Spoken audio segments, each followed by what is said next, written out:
freedom riders, but their predecessors who we need to remember and respect. So Thornton Dial, I just saw him in Birmingham. He's 83, just had a stroke. He's African-American. Figure what 83 years ago was like. Always lived in the Deep South.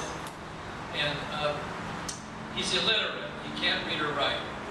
He signs his little autographs TD. He can write TD. His paintings are now, and his artwork is now going up in museums in Indiana, in New Orleans, in the Smithsonian, in the Whitney. He's becoming a fashionable figure in the high and mighty art world at age 83 after his stroke. And it's interesting that this man made it this far without being able to read or write. It's pretty hard for the high priests and priestesses of the art world or the university world to accept that art can come from an illiterate man. Or musings of an illiterate man could be as meaningful as any philosophical tome like Life Go On. That's the name of the painting about the chaos that was unleashed after Katrina. But the most interesting thing about Thornton Dial, because you've probably heard sentimental stories like this before, is that all of his art, all of it, all the structures that are put up on walls are made from things that others have thrown away. It's all junk. It's all cast off stuff that he's pulled out of wherever. And he's got friends, the women of G's Benz, who are now making these beautiful blankets and weavings that are being bought for thousands of dollars in the Beverly Hills of the world.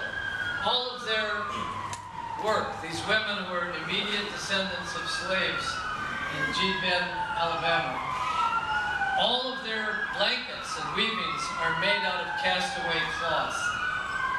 The lesson is this, that participatory democracy is based on the idea that no one is a throwaway, that nothing is a cast-off, that nothing is junk, that everything is recoverable, that greatness is right before our eyes if we can only see. And we have to get away from the glasses of privilege and bias to see what is before us, which is the potential of people who have never been considered important or qualified, but whose lives are the rich resource on which all social movements depend for their consent.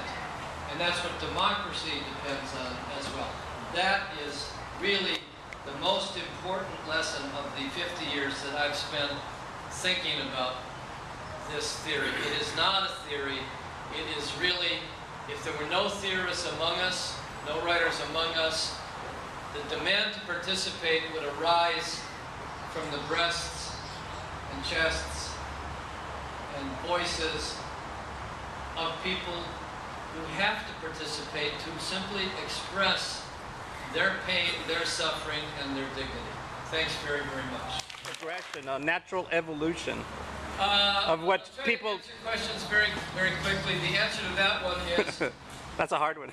No, that's not. I have a much more belief in the organic nature of things than in organizations. That's it, yeah. Yeah, that's yes, it. Yes, that's it. That's it. He agrees.